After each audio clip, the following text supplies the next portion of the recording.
Halo teman-teman semua, admin akan lanjutkan alur cerita Wudong Qiankun versi novelnya. Langsung saja tidak usah berlama-lama, kita lanjut ke ceritanya.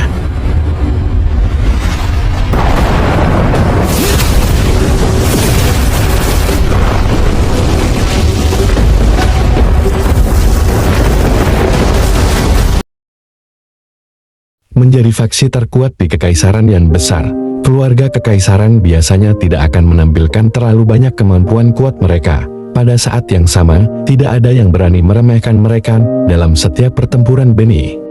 Para peserta dari keluarga Kekaisaran pasti akan memenangkan satu tempat. Selain itu, selama beberapa ratus tahun terakhir, jumlah penerimaan oleh sekte super dari keluarga Kekaisaran adalah yang tertinggi di antara semua penempatan dalam perang 100 Kekaisaran. Inilah akhirnya mengapa keluarga Kekaisaran mampu bertahan selama ini di Kekaisaran yang besar. Menurut Lin Fan, keluarga Kekaisaran saat ini memiliki lebih dari 3 anggota di sekte super itu. Setiap 10 tahun atau lebih, keluarga Kekaisaran akan dihargai dengan sejumlah besar sumber daya, sehingga membuat mereka lebih kuat. Keluarga Kekaisaran juga berbeda dari faksi lain dengan cara lain. Bakat seperti Lin Lantian terkenal di Kekaisaran yang besar. Sebaliknya, bakat keluarga Kekaisaran tidak menonjolkan diri. Hanya sejumlah kecil orang yang tahu siapa talenta di antara generasi muda keluarga Kekaisaran. Meskipun keluarga Kekaisaran tidak akan memamerkan bakat mereka, bahkan orang yang paling bodoh pun akan tahu bahwa setiap bakat yang berasal dari keluarga Kekaisaran bukanlah individu biasa. Tatapan Lindong diturunkan, dan hatinya menisah dengan kesedihan. Pertempuran benih tidak diragukan lagi adalah kompetisi tingkat tertinggi di Kekaisaran yang besar. Semua peserta sangat kuat. Bukanlah tugas yang mudah untuk memenangkan salah satu dari 5 tempat di antara semua talenta ini. Saat Lindong tenggelam dalam pikirannya, rombongan keluarga Kekaisaran melewatinya. Dia menundukkan kepalanya dan menatap sosok yang mengenakan jubah hijau. Dia mengangkat pandangannya dan sedikit dikejutkan oleh wajah cantik yang jahat, yang ekspresinya sedikit meresahkan. Jika wajah ini ada di tubuh wanita, wanita itu akan cantik. Namun, dengan wajah ini di tubuh laki-laki, pasti ada kehadiran jahat di sekitar laki-laki itu. Apakah saya benar untuk mengatakan bahwa Anda adalah saudara Lindong, orang yang baru-baru ini menciptakan sensasi di Kekaisaran yang besar? Pemuda berjubah hijau memberi Lindong senyum. Tampak cukup sopan, suaranya juga lembut dan lembut. Ini membuat Lindong tidak bisa tidak melihat tenggorokannya yang ramping dan adil. Setelah memastikan ada jakun, Lindong kemudian menganggukkan kepalanya dengan canggung dan membungkuk dan menyapa. Lindong menyapa pangeran kerajaan ketiga. Moling adalah putra ketiga dalam keluarga Kekaisaran, dan juga dikenal sebagai pangeran kerajaan ketiga secara alami. Semua informasi ini diteruskan dari Lin Fan ke Lindong. Saat Moling tersenyum menyentuh, Lindong merasakan getaran dingin di punggungnya. Tatapan mantan menyapu tubuh Lindong, yang kemudian dia tarik. Setelah beberapa saat, dia kemudian berkata dengan lembut, "Reputasi yang memang layak." Saya tersanjung. Lindong membungkuk lagi sementara hatinya menggigil. Hanya satu kalimat saja sudah bisa membuktikan bahwa kemampuan Moling lebih tinggi dari Wang Song. Dia benar-benar produk dari keluarga Kekaisaran. Setelah Moling menyelesaikan kalimatnya, dia memutuskan untuk tidak tinggal lebih lama lagi dan menggandakan langkahnya untuk mengejar Mo Jingtian. Yang terakhir kemudian meliriknya dan menggunakan suara yang hanya bisa didengar oleh mereka berdua dan bertanya, "Bagaimana?" Dia adalah lawan yang tangguh. Kali ini, klan Lin cukup mengesankan. Mereka mampu menghasilkan 2 individu yang luar biasa, jawab Moling lembut. Apakah kamu memiliki kepercayaan diri untuk mengalahkannya jika kamu bertemu dengannya? Mo Jingtian bertanya dengan acuh tak acuh. Aku 60% percaya diri, gumam Moling. Mo Jingtian sedikit melipat alisnya, seolah dia tidak puas dengan tingkat kepercayaan diri ini. Setelah melihat ini, Moling hanya bisa merentangkan tangannya dan berkata, "Saya bisa merasakan gelombang energi yang tidak biasa dari tubuh Lindong, mengingat sifatnya yang bijaksana. Dia pasti memiliki kartu truf yang tidak kita ketahui. Kami tidak punya pilihan selain lebih berhati-hati. Selain itu, saya pikir saya tidak akan berada di grup yang sama dengannya. Jangan menaruh harapanmu pada keberuntungan." Setelah Mo Jingtian menegur Moling, yang pertama kemudian melangkah ke platform tinggi dan senyum muncul di wajahnya sekali lagi. Dia kemudian memberikan pandangan menyapu dan berkata dengan sepenuh hati, "Semuanya, sebagai tuan rumah resmi. Dengan ini saya mewakili keluarga kekaisaran dan menyambut kalian semua. Setelah mendengar kata-kata Mo Jingtian, banyak faksi segera membalas dengan hormat. Pertempuran benih terjadi setiap 20 tahun sekali. Saya kira semua peserta muda telah diberi pengarahan tentang berbagai aturan kompetisi ini. Oleh karena itu, saya tidak akan mengatakan sesuatu yang tidak perlu. Aula di depan matamu akan menjadi arena pertempuran benih. Seperti yang Anda lihat, ada banyak lorong di sekitar aula. Nantinya, setiap peserta akan menarik undian dan masuk ke lorong bernomor sesuai dengan nomor yang ada di undian Anda. Cara Mo Jingtian berbicara langsung dan efisien, tanpa penjelasan yang tidak perlu.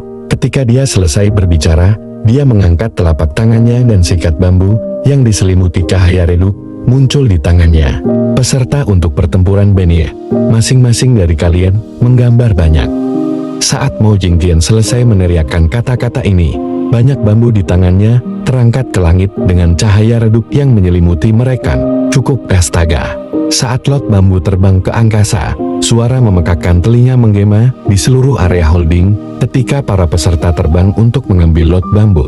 Setelah melihat ini, Lindong melambaikan tangannya dan mendapatkan banyak dengan kekuatan yang menarik. Dia kemudian membalikkan telapak tangannya dan menemukan bahwa kalimat kiri 9 tertulis di tempat itu. Pengundian lot sudah selesai, semuanya, saatnya pertempuran benih tahun ini dimulai. Setelah melihat semua lot telah diambil, Mo Jingtian berteriak, masuk ke arena. Suara mendesing. Suara mendesing. Setelah Mo Jingtian selesai berbicara, banyak siluet terbang dan memasuki aula monumental melalui lorong-lorong sesuai dengan indikasi lot mereka. Lindong, Lin Langtian, kalian berdua bisa memulai. Lin Fan melambaikan tangannya dan berkata ketika dia melihat semua orang pergi. Baik. Lindong dan Lin Langtian mengangguk. Mereka kemudian saling memandang, merasakan semburat permusuhan di mata masing-masing. Tanpa ragu-ragu lebih lanjut, mereka kemudian berpisah dan terbang menuju lorong masing-masing dalam sekejap di area holding. Para peserta juga mulai bergerak keluar pada saat ini. Dalam beberapa menit, semua peserta pertempuran benih telah memasuki aula besar dengan lancar. Semua orang, tolong ikuti saya ke situs terakhir. Kami akan menunggu di sana untuk 5 pemenang pertempuran benih. Mo Jingtian tertawa. Dia kemudian berbalik dan terbang menuju ujung lain dari aula raksasa. Di belakangnya, Wang Lei dan pemimpin faksi lainnya mulai mengikuti juga. Lin Fan adalah yang terakhir pergi. Tatapannya tertuju pada lorong yang telah dimasuki Lindong dan Lin Langtian. Dia kemudian bergumam pada dirinya sendiri, karena satu gunung tidak dapat menampung 2 harimau. Maka tunjukkan padaku siapa di antara kalian yang akan menjadi harimau yang lebih kuat. Seperti gumpalan asap hijau, Lindong terbang ke lorong secepat kilat. Segera, pencahayaan di sekitarnya menjadi sedikit redup. Di depannya, ada lorong yang dalam dan tenang namun luas, dan sepertinya terhubung ke tempat suci bagian dalam aula.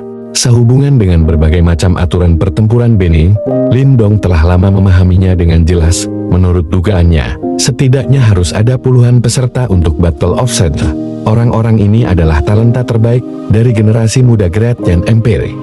Hanya mereka yang dapat membedakan diri mereka dari semua jenius ini, yang dapat memenangkan salah satu dari 5 posisi terakhir. Lindong melakukan perjalanan melalui lorong dengan kecepatan tinggi. Kekuatan Yuan di dalam tubuhnya mulai beroperasi. Tubuhnya kemudian mulai menahan secara bertahap dengan energi yang kuat dan kuat mengalir di bawah kulitnya seperti naga yang marah. Dalam turnamen tingkat tinggi kekaisaran yang besar ini, tidak ada yang berani meremehkan lawan mereka. Jika tidak, mereka mungkin akan dikalahkan. Setelah beberapa menit terbang dengan kecepatan kilat, Lindong sampai di ujung lorong. Sebuah pintu besi besar muncul di hadapannya. Melihat pintu, Lindong tidak bisa menahan diri untuk tidak mengambil napas dalam-dalam. Dia tahu bahwa begitu dia masuk melalui pintu besi ini, dia akan menghadapi pertempuran yang sulit. Jika dia tidak ingin dikalahkan di jalan ini, dia harus bertahan sampai akhir. Tidak mungkin dia akan mengakui kekalahan. Bang! Penglihatan Lindong semakin tajam saat dia maju selangkar dan mendaratkan pukulan ganas di pintu besi itu. Segera, pintu logam itu diledakkan hingga terbuka dengan pecahan logam berterbangan ke segala arah. Namun, saat fragmen ini semakin dekat ke tubuh Lindong, mereka berubah menjadi debu secara otomatis. Setelah pintu besi itu terbuka, Lindong berjalan melewatinya. Di balik pintu besi, ada aula besar yang sangat luas. Aula besar tampaknya dibangun dengan logam hitam, mengeluarkan aura yang menindas. Lindong menggerakkan kakinya dan berjalan menuju pusat aula besar. Setelah beberapa saat, dia berhenti di jalurnya, sementara pandangannya tertuju ke tengah aula besar. Sudah ada dua orang yang berdiri di sana, dengan tangan terlipat dan mata menatap Lindong dengan menyedihkan. Tatapan Lindong menyapu kedua orang ini, dan pupil matanya mulai membesar. Itu karena dia menemukan bahwa kedua orang ini memiliki lambang yang sama di dada mereka. Itu menunjukkan bahwa mereka berasal dari sekte yang sama. Menurut aturan, pos pemeriksaan pertama akan menjadi pertempuran 3 arang. Akan ada 3 orang yang berjalan keluar dari lorong yang saling terkait dan bertemu di tempat ini. Dari 3 orang, hanya 1 yang bisa melanjutkan.